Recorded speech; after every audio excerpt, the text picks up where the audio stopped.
Ladies and gentlemen, boys and girls, welcome to Reset Coffee Convos. It has been a minute, but we are back.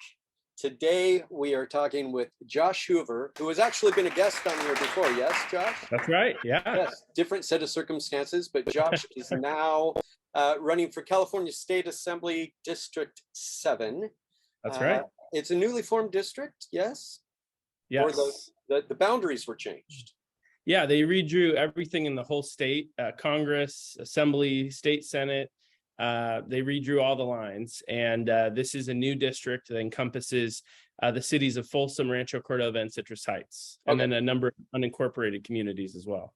And you'll be running against Ken Cooley, who I guess technically is the incumbent, but is representing District 8 at this time. Yeah, he's an incumbent in the legislature, but I like to say this is it's a new seat, right? He doesn't represent all of this seat currently. He does represent a portion of it. And so, we're both running for a very different seat this time around. Yeah. Okay. Good. Well, I'm glad you're here. Even though Coffee Convos is not a political platform or a political program, we've actually talked to about 60 people now who have been in, arts and media and entertainment and politics and education. But something happened during the pandemic when we were doing Coffee Convos, and we started interviewing people for city council and for school board, as you know, and we had over 16,000 views for those Amazing. interviews. So it hit a nerve, and people have enjoyed it. In full disclosure here, Josh and I know each other. I used to work with his wife. But it doesn't mean that I have or will vote for him. All right. So yeah, even though we are friends with one another, it is my job to ask good questions, hopefully, and just have a conversation with you, man. So I appreciate you being well. here. And if I may do a shameless little plug here, I am sipping my my Reset coffee. I don't know if you've heard of this place, John, but it is super good coffee. What is your drip coffee there, though? Because this is what I'm drinking, and it's really good. So, well, we bounce back and forth. I don't know what today's is, but we have a Brazil roast, and we have one dark roast from Papua New Guinea, which is my favorite, and awesome. It depends on the day. So I don't know what you're drinking. But definitely support Reset, absolutely, as well. So why, thank you. Why, thank you. Well, you're a politician. You could have vodka in that cup, and I wouldn't know. Well, I promise you that I don't, but you're right. I guess that's true. Okay, I believe you. So why don't you tell us quickly who you are, a little bit about yourself. Give us your elevator pitch, okay? Sure. Yeah. Well, thank you again, John, for having me on. For those that don't know me, my name is Josh Hoover. I am a parent here in Folsom. I have lived in Folsom. My family actually moved to Folsom in the late 90s. So I spent a lot of my time living in Folsom, met my wife. We went to Southern California for a few years and decided we wanted to come back and raise our family here. And so excited to be back in Folsom for the last 10 years or so, settled and raising a family here. Also serve on our Folsom Cordova School Board. I've been in that position since 2018. And that has been quite the journey throughout the pandemic, as you can imagine, just kind of governing our schools and trying to do everything that we can to help our students and families. So, yeah, good. Thank you. I don't know a lot about state legislature. I think maybe a lot of people are just like me. Actually, I recently learned, correct me if I'm wrong, that California is one of only 9 states that has a full-time legislature. Does that sound right? That's very possible. I don't know the number off the top of my head, so that's probably accurate. But yeah, a lot of states do part-time legislatures. They do not, spend all of their time, or their legislature does not spend all of their time making laws. But California is also one of the largest states, in the country. So that definitely has something to do with that. But yeah, it's interesting. It's a very different position than in a lot of states. In fact, I've talked with legislators from different states over the years, like Kentucky and some of these other states, and they're just kind of like, wait, what? You guys are there all year long? You get a personal staff and all these things, it's like, and that's just not how it works in a lot of places. And I think it kind of says something about our state. You could argue that our legislature is a little too full-time, but yeah, that's how it works here in California. Well, there you go. Quote him on that. Our legislature is too full-time, Josh Hoover. Well, I think a lot of us have this view of the state legislature with our limited knowledge that it's, and forgive me for this, but that it's a group of people, powerful people, or people who work for powerful people who have agendas and who have money, and the legislature works for those people's interests. That's probably not fair. I get it. You wouldn't think that was fair. Somebody once told me it's a sandbox and it's a stepping stone for people who really want to be in higher offices, which I also don't know is fair. But anyway, that's out there. How will Josh Hoover make the job count? Yeah, and first of all, I don't know if it's wrong to say that. I think some of that assessment is very fair. You have a legislature who, is controlled not just by a single political party right now, but also by a number of special interest groups with their own agendas. I don't think it's unfair at all to say that there are a lot of agendas in Sacramento. And I think the challenge with that is that there are not enough representatives that are there to actually serve the people of California. And so my goal in running for the state assembly, it's actually an amazing opportunity. I'm very blessed that I've had the opportunity to actually do that. But I'm running honestly as a very average Californian. I am not running as a wealthy individual. I'm not running as, some, big time celebrity or anything like that. I truly am one of the people in this community who's just trying to raise my family and just trying to do what's best for our community. And that's the same approach I'm going to take to the state legislature. I plan to be very engaged with my district, whether it be Folsom, Rancho Cordova, Citrus Heights, Orangevale, Fair Oaks, Gold River, everywhere that I represent. I want to know what my community is looking for in their representative, and I want to go to Sacramento and bring that forward. So, that's my ultimate goal, and I'm very excited for the opportunity to get to do that. And I hope that I win, so we can we can bring that voice to Sacramento. Yeah. Well, you talked about it being the legislature being controlled by one party. That is the Democratic Party at this time. It is a super majority. So, I mean, if you're elected, you may be the only Republican. But I mean, there's a few of them. But yeah. How can you be effective in that environment? Well, I mean, there's a number of ways you can be effective in that environment, but most of them require you to build relationships and work across the aisle. And that's the type of legislator that I want to be. I want to be someone that can go to Sacramento, be a voice on the issues where we disagree, maybe with the other side, and be a voice of opposition against those, but also find ways on the things that we can agree on to work together and actually get things done for our district and our state. And you mentioned earlier, I think you mentioned something about legislators not, I forget what you said now. So I'm sorry. Me too. But that's really the goal. And I think it does come down to building relationships. I'll be honest with you, I'm a little bit frustrated with the level of partisanship in our political discourse at this point in time. I would much rather get to a place where we can have our policy disagreements and we can have, those discussions. And look, the reality is we're not going to agree on everything, and that's okay. We don't need to. That's kind of why we have a democratic process, because we have different opinions on things and we have different ideas. But at the end of the day, I want to be able to have a civil discourse in our political discussions, find ways where we can work together and really do what's best for the people of California and the people in our communities. And sadly, right now, a lot of that is being overshadowed by a lot of ultra partisanship. And that's not, I do not want to bring that to legislature. I think there's plenty of that already in the legislature. I want to be someone who brings common sense and a reasonable approach, but also someone that you can work with and you can actually talk with. And I want to be able to go get a beer with someone I disagree with after, maybe we disagree on a policy decision. So I really hope, and I don't know what the cause of that is. Maybe John, you have some thoughts on that, but I think social media is a big factor in that. And there's a number of other things that have kind of led to that. But I'm hoping to bring a little bit different approach to Sacramento. Sure, I have opinions, but it's not about me. I'm not running.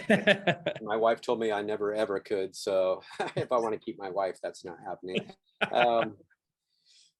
Yeah, I agree. I think that there's a few things that have influenced this, party lines, battle lines being drawn over the last few years. I I like the idea of working across the aisle. And I think a lot of people over the years have said they're going to do that. But so you mentioned getting a beer. What are some practical ways then that you see where you can make that a reality?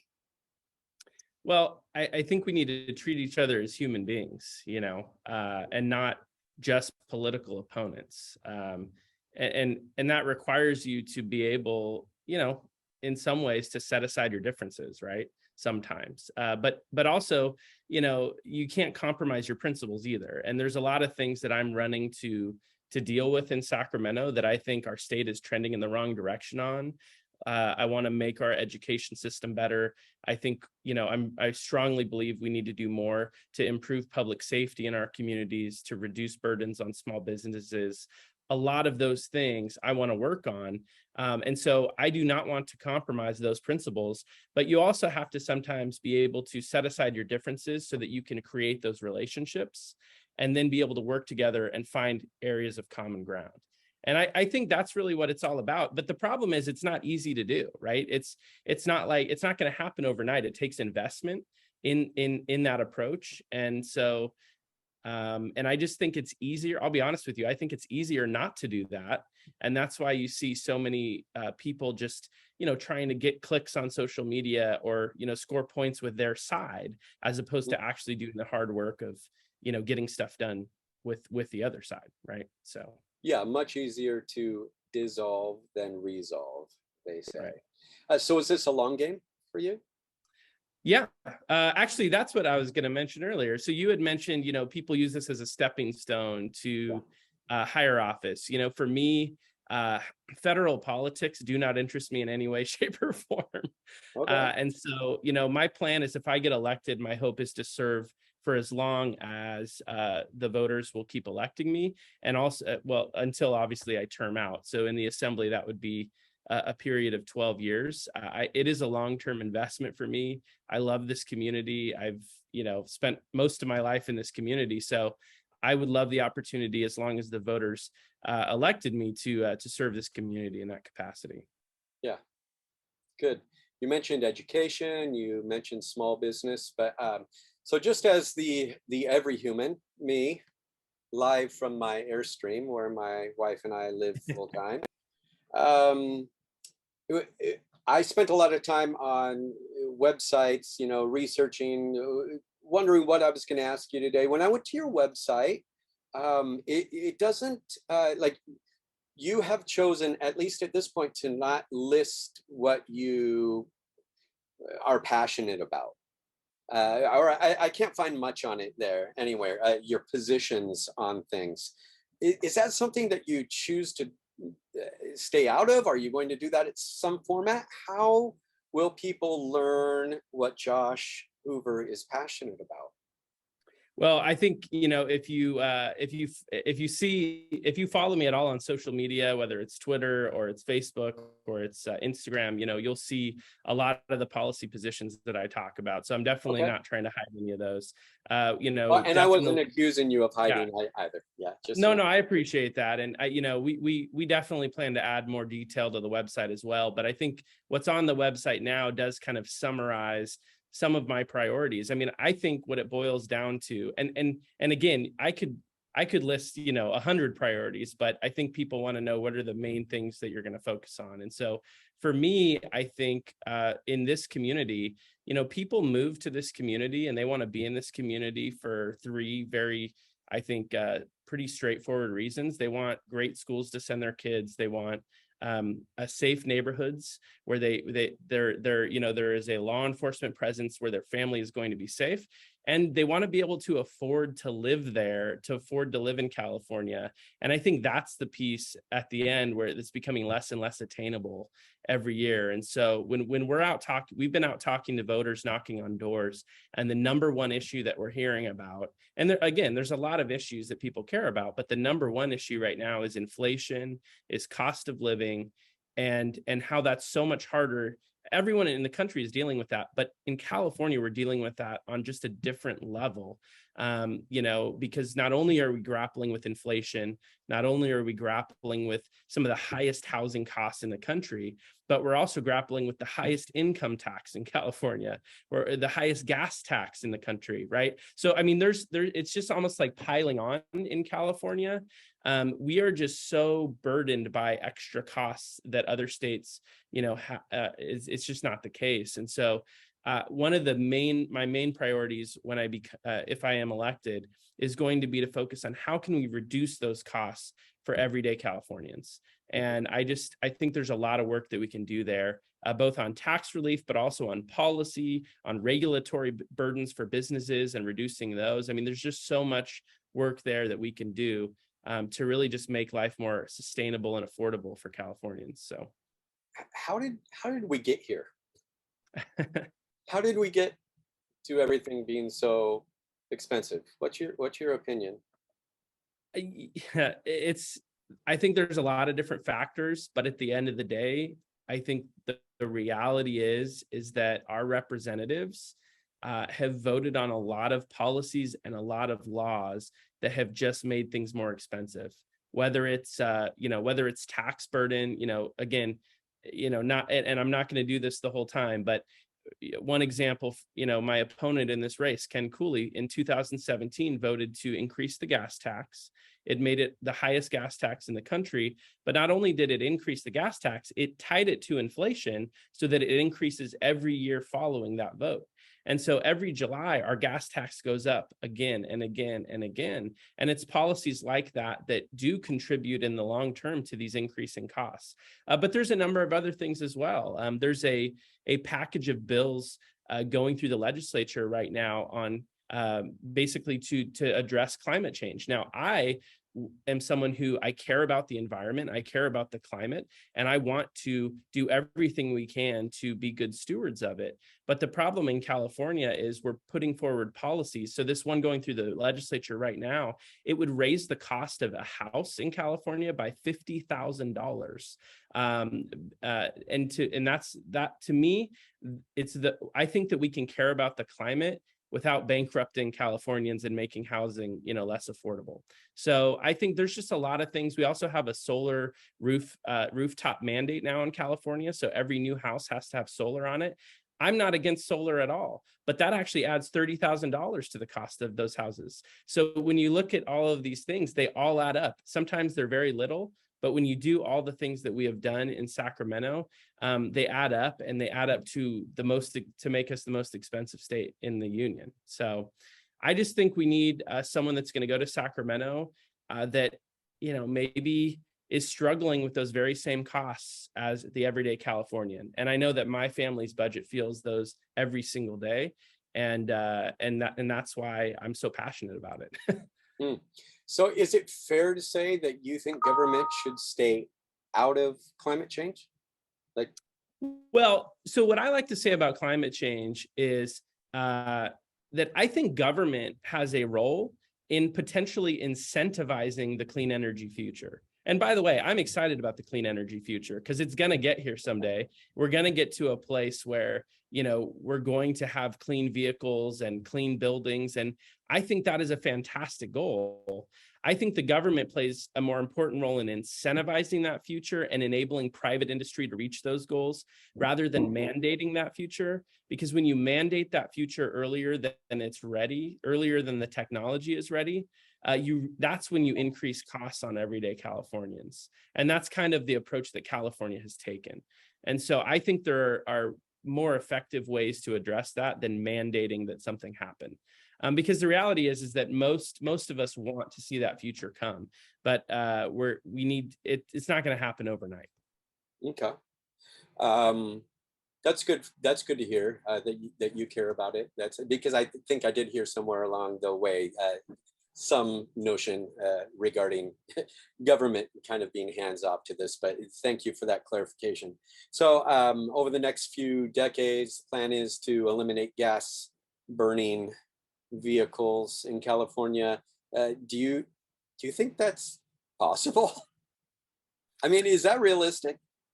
Well, it's certainly possible eventually. I don't know the exact timeline, that it's feasible, but it's certainly going to happen. I think everyone knows it's a matter of time. The question is, what are the economic impacts that are put onto everyday people when you try to force it? California is trying to force that by 2035. I think that's overly optimistic, because what it's going to happen is it's going to force people that can't afford it to purchase technologies that, or it's basically going to tell those folks that they can no longer buy a gas-powered vehicle, and they have to purchase a vehicle they might not be able to afford. And I think that's a huge problem. And so I just think we need to have a better balance in our approach. I personally drive an electric car, so I am very supportive of the concept. It's not something I'm against at all, but we can't force people to all move that way all at once when the technology is just not affordable yet. Right? I mean, if anyone's ever tried to buy an electric car right now, it's not only can you not find one, but they're very, very expensive. And so I think we need to give people more time to get there. And we need the private industry to get more time to build out. The other part of that, John, is that our electric grid is not ready for that at all. And so, we are already talking right now about blackouts and brownouts in California. And I think electric cars are a tiny fraction, right, of what we drive today. Our grid is not ready. It is not sustainable yet to have all those cars go electric. And so we need to make some really serious long-term infrastructure investments before we're going to get there as well.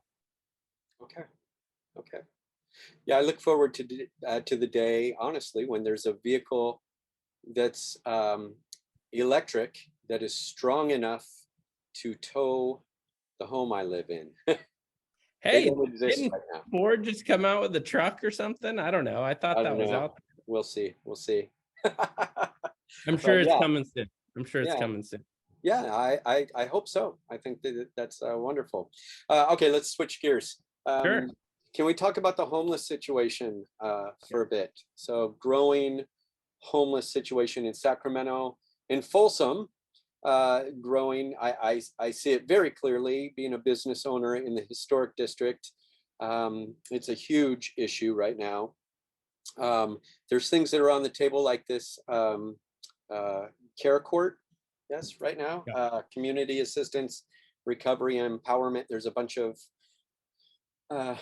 there's people are fiery about this right now on both sides. What proposals are you bringing to the table, and how do you plan to address the homeless issue? And maybe give us your thoughts on care court too. Yeah, well, I think homelessness, if it isn't already, it should be one of the top probably 3 priorities of the state legislature. I know it is in our communities. I mean, all of our city councils and county boards of supervisors are always talking about this issue, because it is probably one of the issues we see the most. Now, the issue with homelessness right now is that we have spent nearly $15 billion in the last 5 years on reducing homelessness in California, and yet the problem has only grown. In fact, California is now home to a quarter of the homeless population in the entire United States. And so I think when you're spending that amount of taxpayer dollars on a problem, and you're only seeing the problem grow, I think that is when you need to ask yourself, are we spending it on the right things? And so, my first proposal, as if I am elected to the legislature, is I'm going to ask for an audit of all of our homelessness spending in California. Where is this money going? We actually don't know where it's going. It's going to a lot of these different programs, but we need to take a really serious look at every dollar, where it is going. And we need to invest in and figure out which programs are actually getting results, which programs are working, and send more money to those programs. But we also need to identify the programs that are not working, and we need to uninvest, right, or divest from those programs. And so that is going to be one of my main focuses. But here's the reality, John, is that in Sacramento right now, a lot of the focus is on what they call a housing first approach. And while housing does need to be a part of, the homeless equation, the problem is that it doesn't get at what I believe are the really root causes of the issues. So much of the root cause of homelessness in California and across the country is substance abuse, is mental health issues. These are the issues that I think we need to spend more time focusing on. Housing obviously is important, but it cannot be our only focus because it doesn't actually help get people treatment. And so on the care court issue, this is one of the things that Governor Newsom has put forward that, and I'll be honest with you, I do not agree with our governor on a lot of things. I don't agree with him on all of his policies, but I do find that this proposal that he has put forward pretty interesting because it does more to actually get people into treatment. And so I think the jury's out on it. I'm not going to make like a strong endorsement of that proposal yet because I need to see what it actually does in reality. The governor has kind of this tendency to make big splashy announcements with these new policy proposals, but then the follow through just isn't there. And so I want to wait and see, does this program actually get implemented and does it actually work before I give it my full endorsement? But the concept behind it is to help get more people treatment and to really compel people to get more treatment. And I think that's an important part of this. So I don't know, John, if you remember Prop 47 a few years back, it was passed by the voters, and it's mostly known for kind of changing the penalties for shoplifting. So it reduced shoplifting at a certain level to a misdemeanor. And so we've seen this huge kind of influx in shoplifting since then. But the other thing that it did that is not talked about enough is it significantly decreased the effectiveness of our drug courts in California. So what we used to do before Prop 47 is when someone would commit a crime that needed substance abuse treatment, we would have the ability to tell them, hey, you can either spend this time in jail, you can, opt to go to jail for this crime, or you can go and get substance abuse treatment and, get yourself in this program that's going to actually help you break that pattern. It was an extremely useful program for our law enforcement, and it actually helped get people treatment. Well, when Prop 47 passed, unfortunately, it took away the jail time as kind of the negative, and so there was no incentive to go into these substance abuse programs. And so what I think the care court proposal is kind of aiming to do is bring back a little bit more of that and actually bring back some more, kind of ability for us to get people into treatment. And I think that really is going to be the long-term key. But there's so many facets to this problem. I think too often we talk about homelessness as a singular issue, like there's a single type of homeless person. And that's just not the case. Yeah. There are all kinds of people in all kinds of different situations, and it requires different strategies, right, to help those folks. So. Yeah, and I'd encourage us all to read, and I'm currently reading more on it because there's a lot of issues at stake, a lot of things surrounding this, the controversy with, are we are we doing something we shouldn't, messing with people's civil liberties? There's things like conservatorships and other things that are at stake with this whole thing. So that's the hardest part, right? Is the balance, right? Because people's civil rights also need to be respected. So yeah. Okay, let's change the topic again. All right. Water. We don't have it. We need rain. And then we have these things that are on the table, like tunnels in the Delta, diverting water. Yeah. What do you think? What saith you? Well, first and foremost, I will say I'm very opposed to the Delta tunnels. and sending water south. I do not think that's what's best for our farmers. It's not best for the agriculture community. It's not best for Northern California. Right. Southern California would say it's good for the farmers.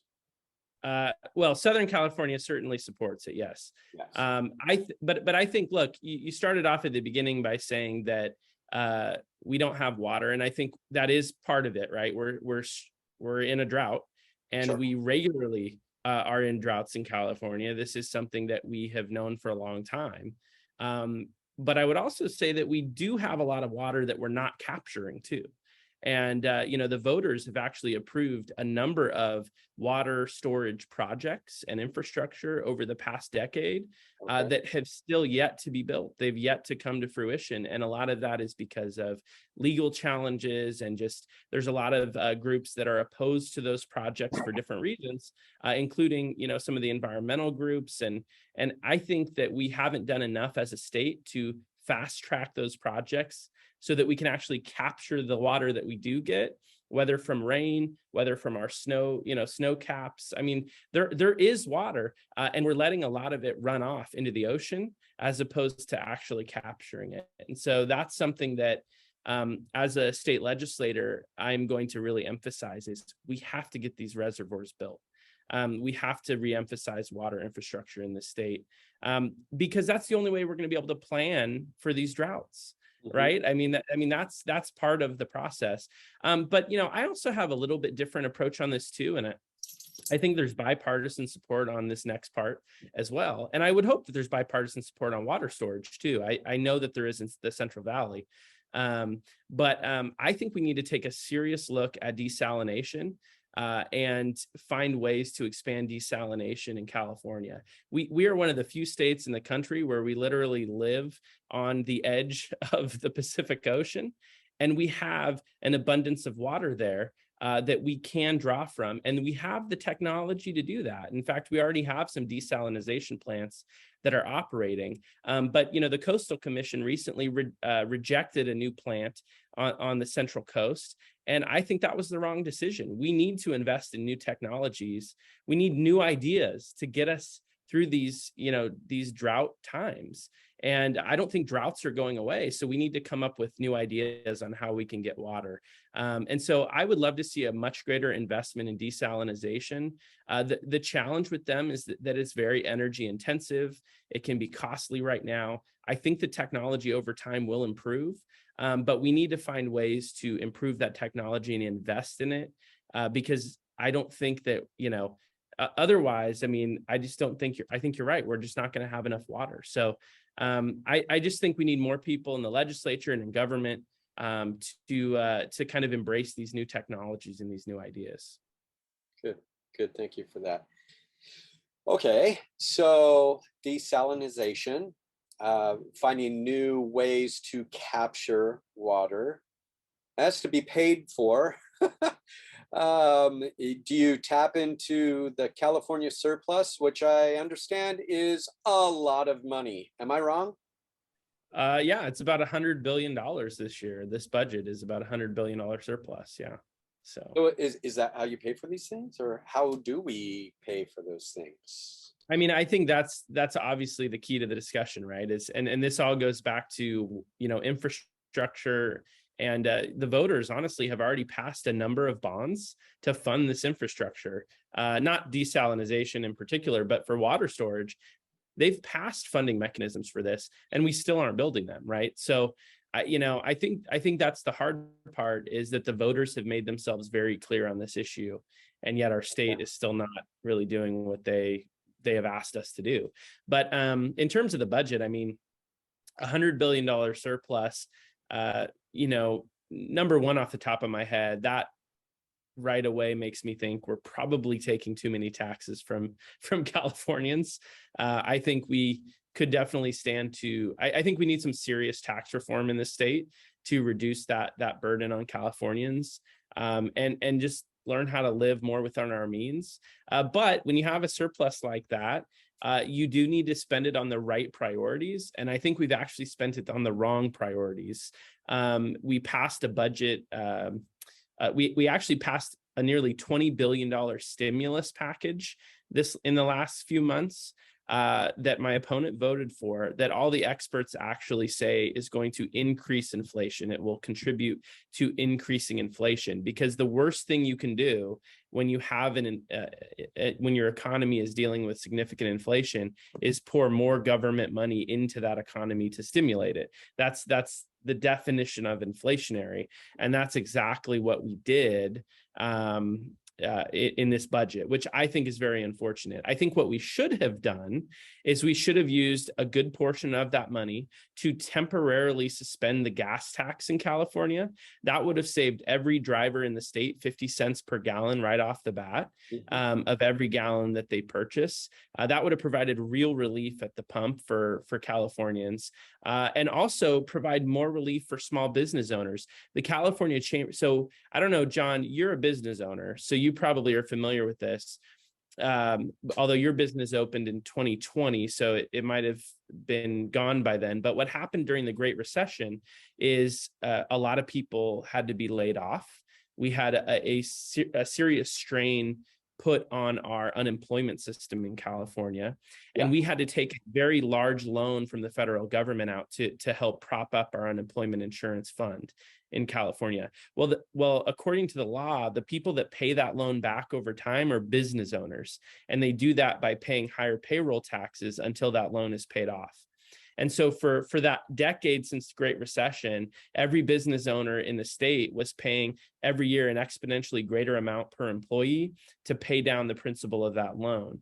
And that was, so what happened? Well, we paid it off. That's good news. The payroll taxes went away, but then COVID hit and government forced businesses to close. Well, the same thing happened. People became unemployed. We got our unemployment insurance fund couldn't handle it. We took out another loan from the federal government. And now over the next decade, our business owners are going to be facing that same tax increase every single year. They're going to have to pay down that loan. Now, the difference this time is that it wasn't the business's fault. It wasn't even the economy's fault. It was really government that was kind of forcing businesses to close. And so Cal Chamber went to the state and made the argument that we need the state, there was a $20 billion loan that we took out. And the Cal Chamber went to the state and said, we really need to, the state should pick up at least half of that loan. So they asked the state to allocate $10 billion of that surplus to help pay down that loan so that business owners don't have to do that. Unfortunately, the state chose not to do that. And so that's kind of one of the examples where I say, I think our priorities are a little bit off. We really should be focusing on other things with that money, or we should be, reducing taxes, right? Yeah, sure. But, so those are just my thoughts on the budget.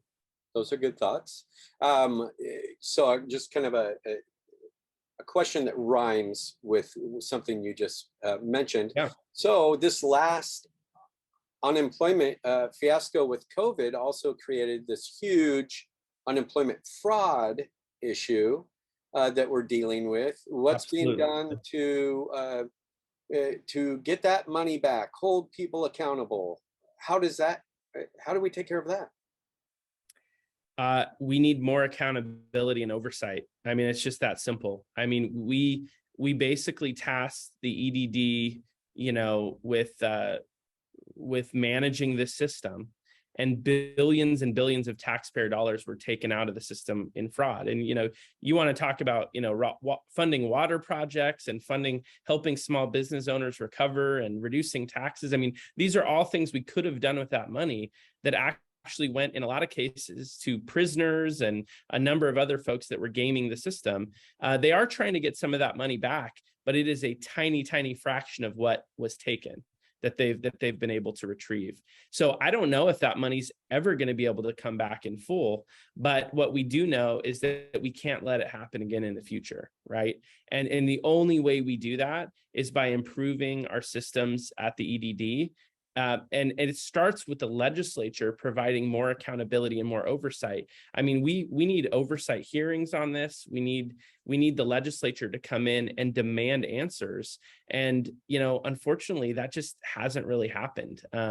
There's quite a few folks that agree that this is a problem, but the question is, what are we going to do about it? How are we going to ensure that it doesn't happen again in the future?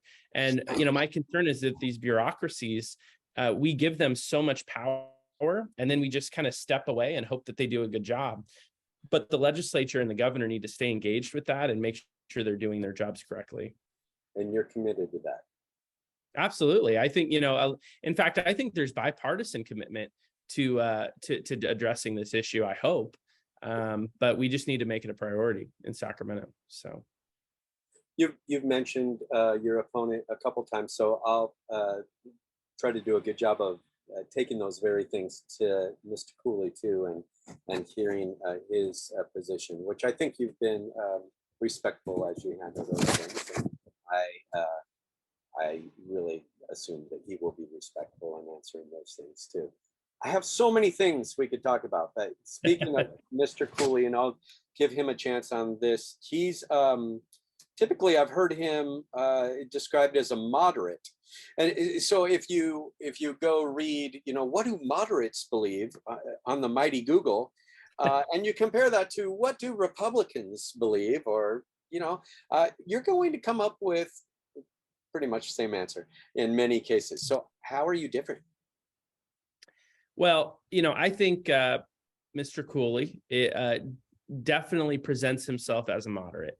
And I think when he was first elected, I think he actually attempted to do that, to be that. I think over the past few years, his voting record does not reflect that. Okay. And, I think that is where we plan to really put out that distinction, right? And show how we are different. He's been in the legislature for 10 years, so he has a significant, track record. Sure. And what he was former mayor of Rancho Cordova. During that time in the legislature, he's voted for 10 job killer bills. What the Cal Chamber has these, job killer bills that they label as basically the bills that are worse for small business, the worst for business, right? Generally, moderates do not vote for those bills.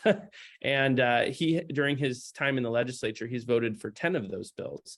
Okay. He's voted for, things on public safety, such as, allowing felons to serve on juries. He's voted for the sanctuary state law in California that basically prohibits law enforcement agencies from communicating with one another on immigration issues. And so there are a number of votes that he has taken that I would argue are not the votes that a moderate would generally take.